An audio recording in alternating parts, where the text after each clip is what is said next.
Iya, baik saudara, kita akan melanjutkan pembacaan firman Tuhan. Dan kemarin kita sudah di Hakim-Hakim ya, pasal yang pertama kita sudah membaca kemarin. Hakim-Hakim pasal yang 1 sudah selesai.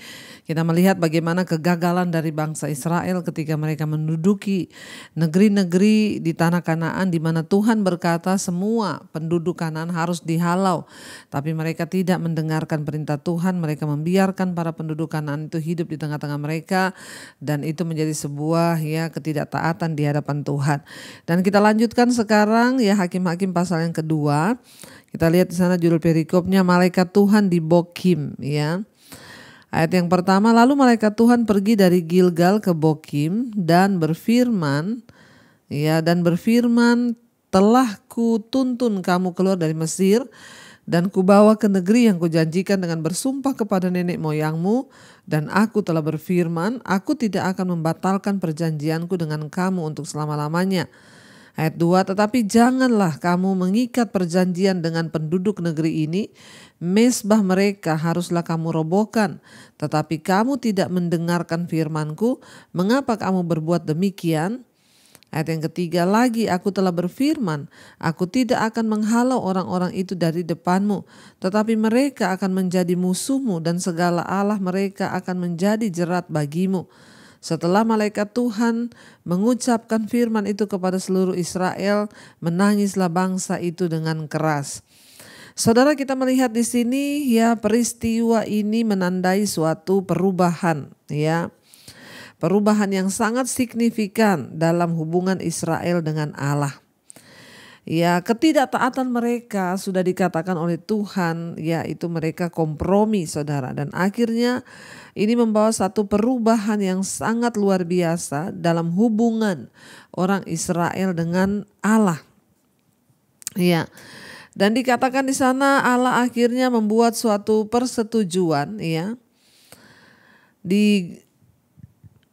Di Gunung Sinai ya, Allah membuat satu persetujuan yang suci dan mengikat dengan bangsa Israel, sebuah perjanjian ya. Dan bagian Allah adalah menjadikan Israel suatu bangsa yang istimewa, melindungi mereka dan memberikan mereka berkat-berkat yang sudah Tuhan janjikan bagi mereka. Tetapi Israel juga harus melakukan bagian mereka agar janji Tuhan itu bisa tergenapi. Yaitu dengan apa ya, mereka harus ya melakukan bagian mereka dengan hidup mengasihi Allah dan mentaati semua hukum-hukumnya. Ya, tetapi karena mereka menolak ya untuk mentaati Tuhan dan mereka memilih tidak mentaati Allah. Ya, kita melihat saudara ya, ada konsekuensi dari setiap dosa dan ketidaktaatan. Mereka menolak persetujuan untuk mentaati Tuhan, dan persetujuan untuk melindungi mereka pun tidak berlaku lagi dari pihak Allah. Jadi janji Tuhan itu tidak pernah gagal, kecuali kitalah yang menggagalkannya. Loh, bagaimana cara kita menggagalkan janji Tuhan itu? Ketika kita tidak taat saudara ya. Tuhan berkata, apabila engkau berjalan mengikuti Tuhan, membiarkan kebenaran menjadi barisan depanmu, maka kemuliaan Tuhan akan mengikuti engkau. Ya, tetapi kalau engkau berbalik tidak setia, engkau tidak berjalan mengikuti kebenaran, maka kemuliaan Tuhan pun tidak ada dalam hidupmu. Jadi ya, firman Tuhan, hukum-hukum Tuhan itu seperti hukum sebab akibat. Ada alasan gak untuk Tuhan ini memberkati kita? Ada alasan gak untuk Tuhan ini menyertai hidup kita? Ya, Allah sudah mengikat sebuah perjanjian dengan bangsa Israel di Gunung Sinai ketika itu dengan Musa.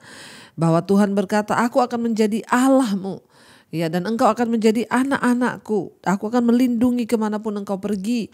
Aku akan memberikan kemenangan bagimu. Engkau akan melawan orang-orang Kanaan itu, tetapi aku yang akan menyerahkan mereka.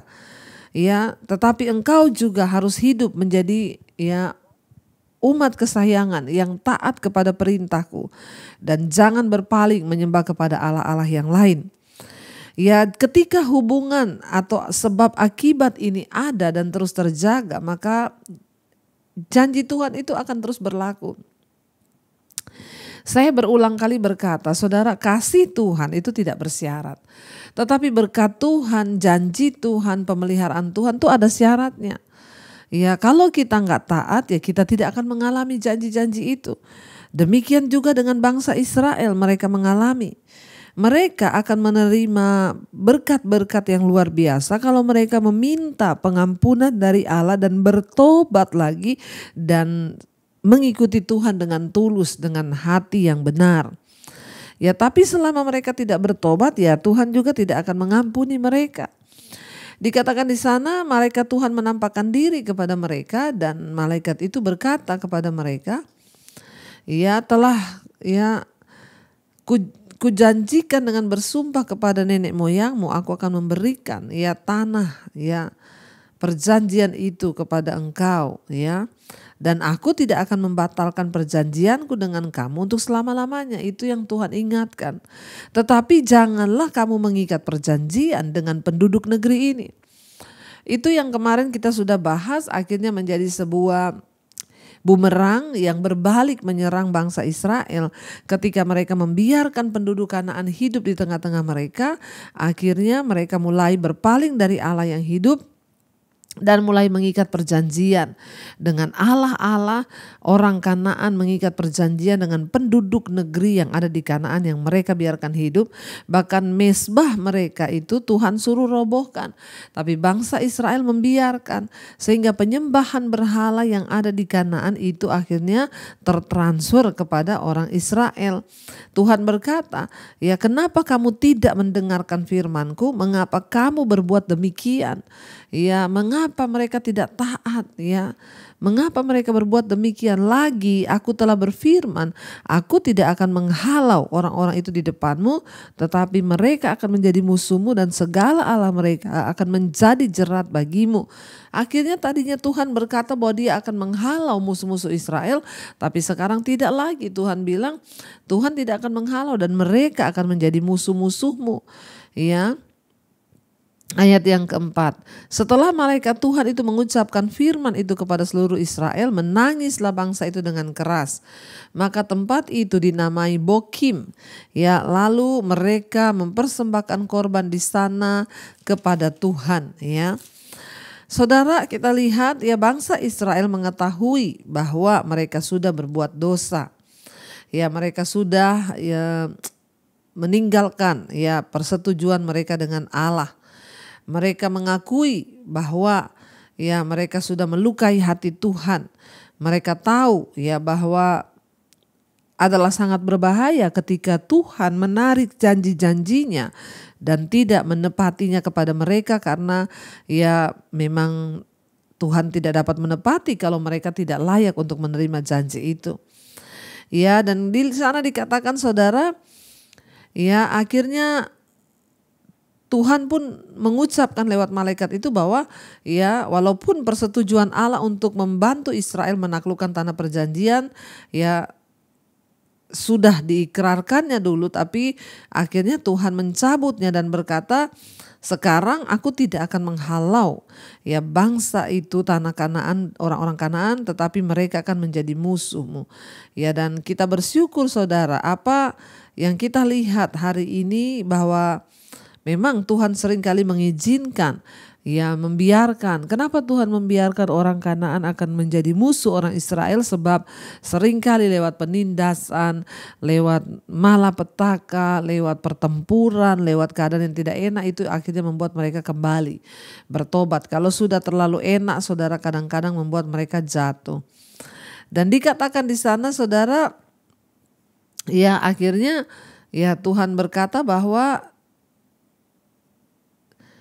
aku akan membiarkan musuh-musuhmu itu dan Allah mereka itu akan menjadi jerat bagimu. Tapi ayat yang keempat, puji Tuhan, setelah malaikat Tuhan mengucapkan firman itu, menangislah bangsa itu dengan keras.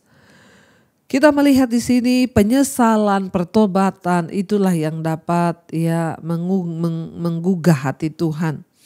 Bangsa Israel mengetahui bahwa mereka sudah berbuat dosa dan mereka menangis dengan keras, menanggapi dengan kesedihan yang dalam karena ya apa yang disampaikan oleh malaikat itu. Saudara, ya setiap kita seperti bangsa Israel, kita memiliki kecenderungan untuk berbuat dosa memang. Ya semua orang memiliki kecenderungan untuk hidup di dalam dosa. Ya, hanya pertobatanlah yang merupakan ukuran sesungguhnya dari kepekaan rohani kita yang kita miliki. Pertobatan itu bukan hanya berarti kita mengaku dosa-dosa kita dan meminta Allah mengampuni kita, tetapi pertobatan yang sesungguhnya itu mengakui dan meninggalkannya. Banyak orang hanya sampai di mengaku dosa. Setiap minggu datang mengaku dosa di gereja. Setiap hari datang mengaku dosa tapi tidak pernah meninggalkannya. Nah, firman Tuhan berkata, berbahagialah orang yang mengakui dosanya dan meninggalkannya. Jadi kita bukan hanya mengaku tetapi harus meninggalkan dosa itu. Ya, dan kita tidak akan pernah bisa mencintai Tuhan dengan tulus ya kalau kita ini tidak menyesali dan meninggalkan perbuatan dosa kita. Itu juga yang dialami oleh bangsa Israel. Ya, air mata saja tidak cukup, saudara. Bila kita menyadari bahwa kita ini sudah berbuat salah, maka kita hendaknya mengakuinya di hadapan Tuhan dengan jujur dan meninggalkan dosa-dosa itu supaya Tuhan boleh kembali berbelas kasihan dan mengasihi kita. Ya, saudara, jangan bermain-main dengan dosa hari-hari ini. Kalau kita tahu itu tidak berkenan kepada Tuhan, kalau kita tahu bahwa itu menyakiti hati Tuhan, mari kita bertobat. Supaya apa? Supaya janji Tuhan boleh tergenapi dalam hidup kita. Karena ketika kita tidak taat, kita melakukan dosa, maka batal semua janji Tuhan. Siapa yang membatalkannya? Bukan Tuhan, tapi kita. Karena kita tidak layak untuk menerima janji-janji itu. Ya, dan kita lihat, saudara, akhirnya ya bangsa Israel mengalami kepedihan. Kita lanjut sekarang ayat yang ke-6. Jadi orang Israel menyembah berhala pada zaman hakim-hakim, judul perikopnya. Ayat yang ke-6, setelah Yosua melepas bangsa itu pergi, maka pergilah orang Israel itu masing-masing ke milik pusakanya untuk memiliki negeri itu. Dan bangsa itu beribadah kepada Tuhan sepanjang zaman Yosua dan sepanjang zaman para tua-tua yang hidup lebih lama daripada Yosua dan yang telah melihat segenap perbuatan yang besar yang dilakukan Tuhan bagi orang Israel. Ayat yang ke-8, dan Yosua bin Nun hamba Tuhan itu mati pada umur 110 tahun.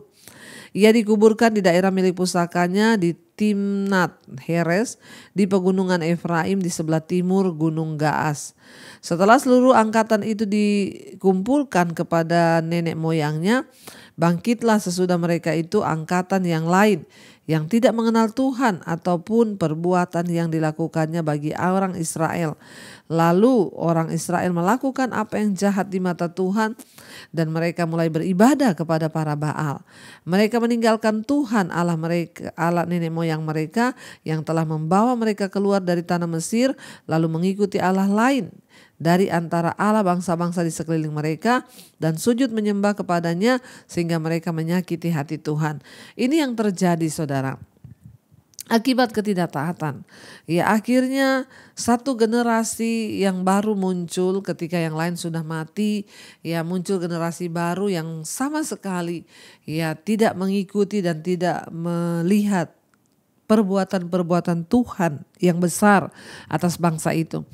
Ketika satu generasi mati, maka generasi berikutnya menjadi generasi yang tidak menyembah kepada Allah. Kenapa? Karena mereka sudah kawin campur dengan orang Kanaan, mereka sudah hidup bersamaan dengan orang Kanaan di situ. Jadi tidak ada lagi ya ajaran-ajaran tentang hukum-hukum Allah kepada generasi berikutnya. Ya ini juga harus menjadi pelajaran bagi kita semua. Jangan sampai anak-anak kita itu tidak kita tanamkan tentang iman. Ya lalu biarkan juga mereka menceritakan lagi kepada anak-anak mereka tentang Tuhan.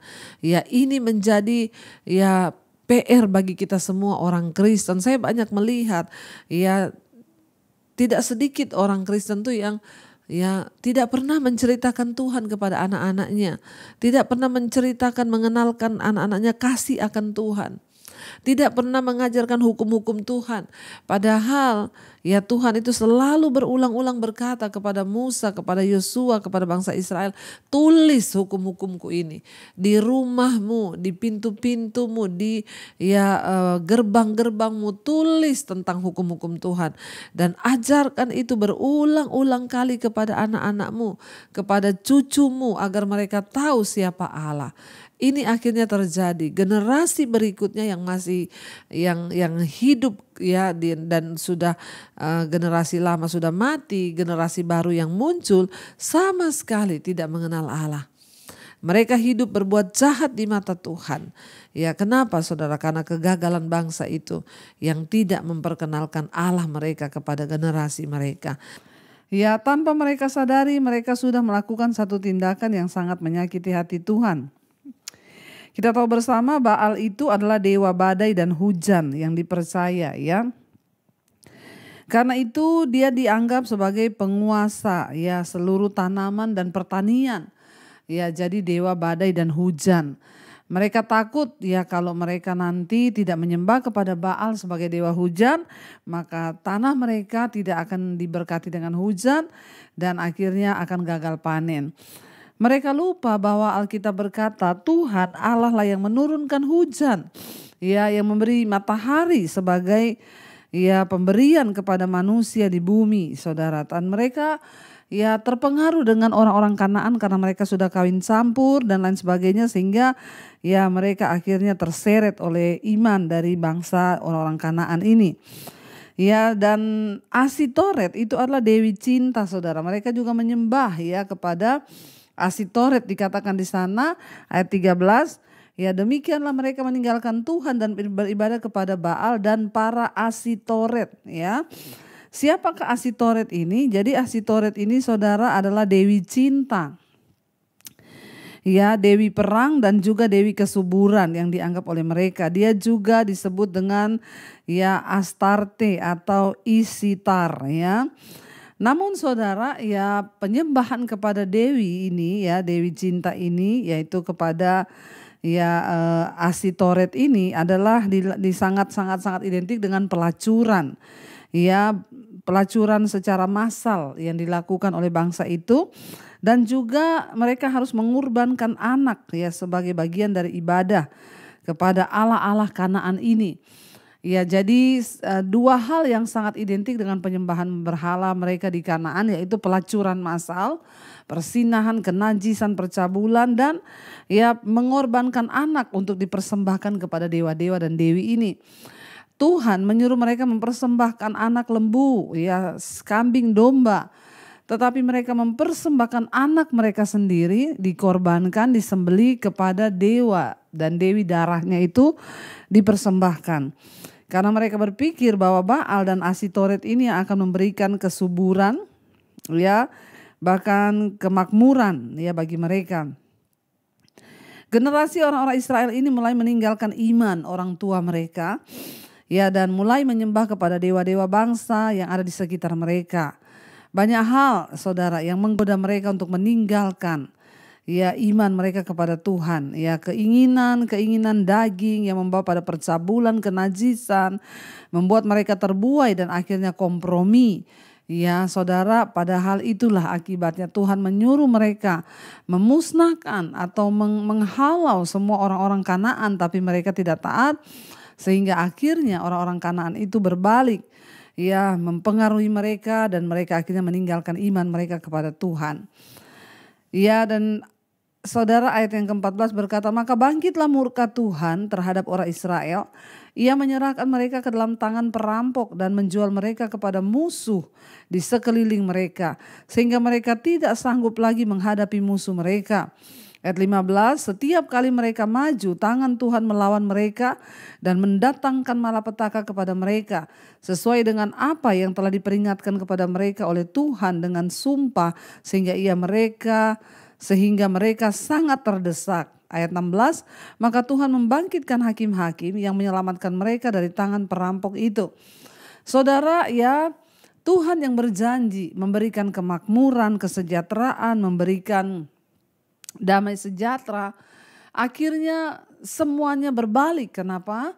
Ya, karena mereka tidak taat kepada Tuhan, dan dikatakan di sana akhirnya Tuhanlah juga yang menyerahkan mereka kepada tangan musuh-musuh mereka.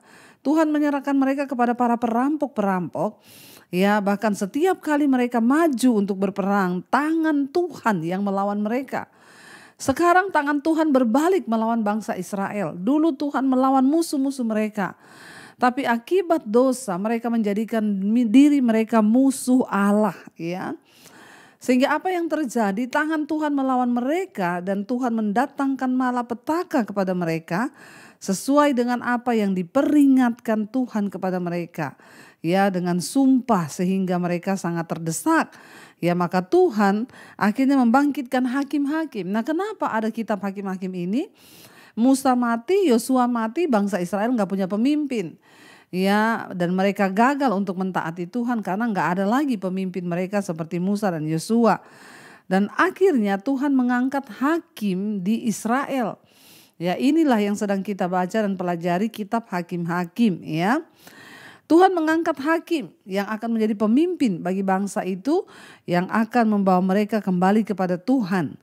Ayat 17 dikatakan di sana, tetapi juga para hakim itu tidak mereka hiraukan karena mereka bersinah dengan mengikuti Allah lain dan sujud menyembah kepadanya. Mereka segera menyimpang dari jalan yang ditempuh oleh nenek moyangnya dan mendengarkan perintah Tuhan mereka, ya, dan melakukan, ya, yang tidak patut. Ya, dikatakan setiap kali apabila Tuhan membangkitkan seorang hakim bagi mereka, maka Tuhan menyertai hakim itu dan menyelamatkan mereka dari tangan musuh mereka selama hakim itu hidup. Sebab Tuhan berbelas kasihan mendengar rintihan mereka karena orang-orang yang mendesak dan menindas mereka. Tuhan mengangkat hakim, saudara.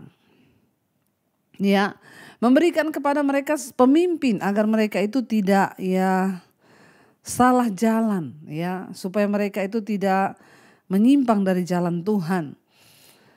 Allah seringkali memang, ya, mengizinkan, ya, celaan, hukuman, ya, bahkan hukumannya yang keras untuk orang-orang yang menyembah berhala dan, ya, yang tidak taat kepada Dia, saudara, ya.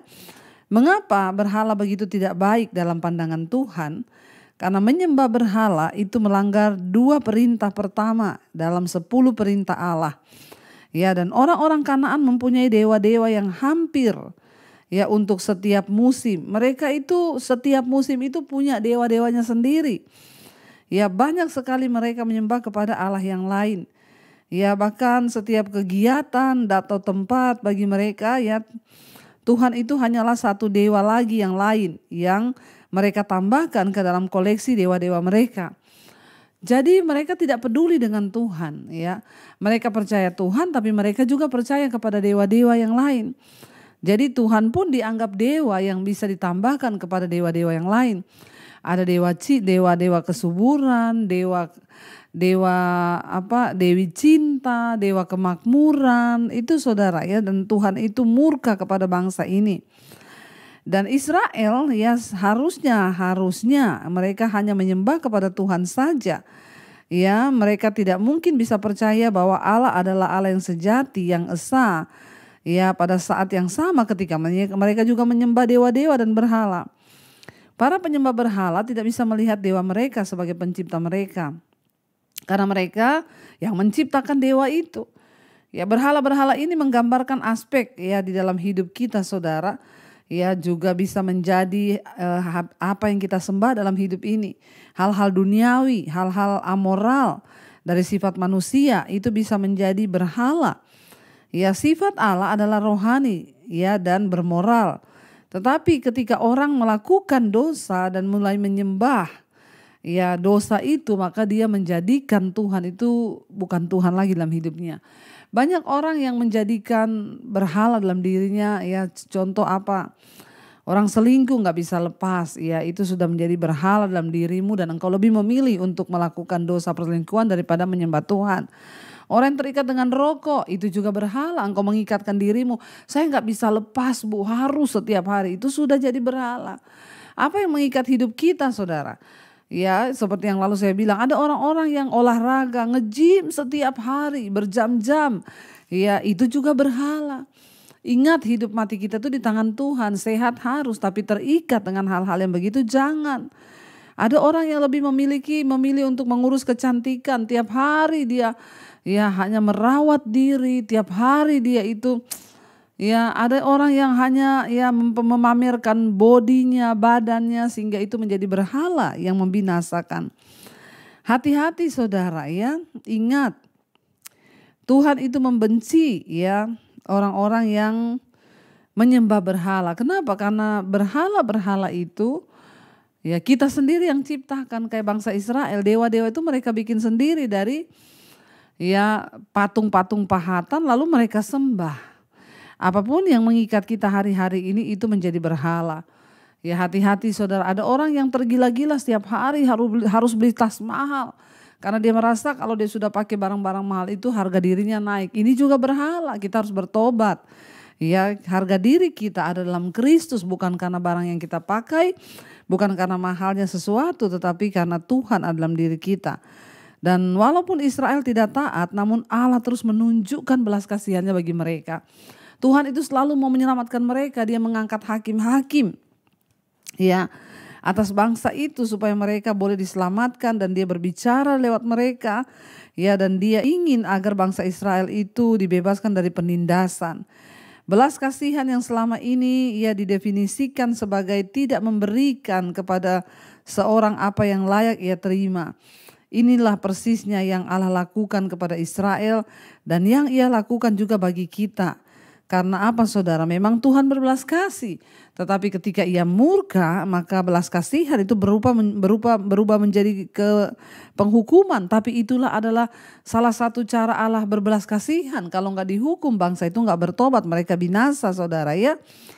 Dan kita lihat ya bahwa ketidaktaatan kita harus dihukum. Tetapi Allah terus menunjukkan belas kasihannya dengan memberikan kelepasan ya bagi setiap kita dari hukuman dosa, yaitu melalui Yesus Kristus Tuhan kita. Dialah satu-satunya yang menyelamatkan kita dan memohon dan melepaskan semua ikatan-ikatan dosa, dan barang siapa yang percaya pada Yesus dia akan diselamatkan, kata firman Tuhan. Ya, dan kita lihat di sini saudara, ya tangan Tuhan sendiri menekan Israel agar satu tujuannya mereka itu bertobat. Ya, tetapi selama hakim-hakim yang diangkat Tuhan itu masih hidup, mereka taat. Tapi kalau hakim-hakim itu mati, mereka berbalik lagi kepada dosa saudara. Inilah bangsa Israel. Ayat yang ke-18, setiap kali apabila Tuhan membangkitkan seorang hakim bagi mereka, maka Tuhan menyertai hakim itu dan menyelamatkan mereka dari tangan musuh mereka selama hakim itu hidup, sebab Tuhan berbelas kasihan mendengar rintihan mereka karena orang-orang yang mendesak dan menindas mereka. Ayat 19, tetapi apabila hakim itu mati, kembalilah mereka berlaku jahat kepada Allah, ya kepada Tuhan, lebih jahat dari nenek moyang mereka. Ya, dengan mengikuti Allah lain, beribadah kepadanya dan sujud menyembah kepadanya. Dalam hal apapun mereka tidak berhenti dengan perbuatan dan kelakuan mereka yang tegar tengkuk itu. 20, apabila murka Tuhan bangkit terhadap orang Israel, berfirmanlah ia, karena bangsa ini melanggar perjanjian yang telah kuperintahkan kepada nenek moyang mereka, ya, dan tidak mendengarkan firman-Ku, maka aku pun tidak mau menghalau lagi dari depan mereka satu pun dari bangsa-bangsa yang ditinggalkan Yosua pada waktu matinya, supaya dengan perantaraan bangsa-bangsa itu aku mencobai orang Israel. Apakah mereka tetap hidup menurut jalan yang kutunjukkan, yang ditunjukkan Tuhan seperti yang dilakukan oleh nenek moyang mereka atau tidak? Demikianlah Tuhan membiarkan bangsa-bangsa itu tinggal dengan tidak segera menghalau mereka. Mereka tidak diserahkannya ke dalam tangan Yosua. Saudara, ya, dan Tuhan akhirnya menghukum Israel melalui bangsa-bangsa musuh-musuh mereka. Jadi sepanjang periode ini dalam sejarah Israel melewati 7 siklus saudara ya. Yang pertama memberontak terhadap Allah, yang kedua diserbu oleh bangsa-bangsa musuh. Yang ketiga mereka dibebaskan oleh hakim yang takut kepada Allah. Yang keempat tetap setia kepada Allah di bawah pimpinan seorang hakim. Yang kelima sekali lagi melupakan Allah ketika hakim itu meninggal. Ya, itu juga cenderungan kita saudara, seringkali siklus-siklus ini terjadi dalam hidup kita. Ya, ada pasang surut dalam iman, tapi Tuhan mencari orang yang tetapnya setia saudara. Ya, tetapi ketika kita sendirian, tertekan, bahkan menjauhi Tuhan ya, maka saudara hari ini bertekadlah untuk kembali setia kepada Tuhan. Sekalipun ada banyak situasi yang sulit di hidup kita sedang kita hadapi, sadarilah saudara bahwa hanya Tuhanlah satu-satunya sumber kekuatan di hidup kita. Hanya Dialah satu-satu yang dapat menolong, membebaskan kita dari setiap dosa-dosa dan pelanggaran kita. Saya percaya ya kita semua tidak mau menjadi seperti bangsa Israel. Mengapa bangsa Israel begitu cepat berpaling dari iman mereka kepada Allah? Ya, Singkatnya saudara, karena agama orang Kanaan kelihatan lebih menarik ya bagi sifat-sifat kedagingan ya, dan memberi banyak keuntungan-keuntungan ya, yang sebenarnya itu hanya sifatnya sementara dan duniawi, apalagi kebebasan dalam hal seks serta ya kesuburan yang meningkat dalam kemampuan mereka saudara di dalam dunia pertanian. Ya, dan salah satu segi yang paling menarik dari agama orang Kanaan adalah bahwa orang bisa tetap egois tetapi tetap menjalankan tuntunan agama mereka. Mereka bisa melakukan hampir semua yang mereka inginkan, tetapi ya tetap mentaati setidaknya salah satu dari banyak dewa orang Kanaan. Jadi si proses ya yang dijalani oleh bangsa Israel dalam mengikuti Tuhan itu mereka rasa berat. Ya, nggak enak menjadi orang percaya, nggak enak ikut Tuhan, harus hidup kudus. Sementara di Kanaan mereka bisa melakukan ya pelacuran massal, mereka bisa berzina, ya mereka kawin-kawin cerai boleh, ganti-ganti istri boleh, tapi ikut Tuhan itu aduh berat. Sehingga mereka lebih memilih untuk ya ikut yang enak saja. Saudara, ikut Tuhan itu bukan untuk enak-enak. Kita harus melatih diri kita supaya kita benar-benar dimenangkan, diselamatkan, supaya hidup kita boleh berkenan di mata Tuhan. Mari kita tundukkan kepala. Kita sama-sama mau renungkan firman ini. Terima kasih Bapa, Engkau mengajarkan kepada kami untuk kami tetap setia kepada Tuhan dalam segala keadaan. Ajar kami tetap setia. Kami bawa iman kami kepada Tuhan. Bapa, sekalipun kami sedang mengalami yang tidak enak, tolong kami biar iman kami tetap kuat percaya kepada Tuhan. Tolong kami Bapa untuk kami boleh memiliki keteguhan hati percaya sungguh. Mari buka hati dan tanganmu saudara, karena itu terimalah kiranya berkat dari Allah Bapa, cinta kasih Tuhan Yesus Kristus, penyertaan Allah Roh Kudus turun atas hidup kita mulai hari ini, bahkan sampai kali yang kedua Tuhan Yesus datang menjemput kita, nama kita tercatat di dalam kitab kehidupan. Dalam nama Tuhan Yesus yang percaya diberkati Tuhan, katakan bersama amin, amin, amin. Tuhan Yesus memberkati, shalom dan Immanuel saudara.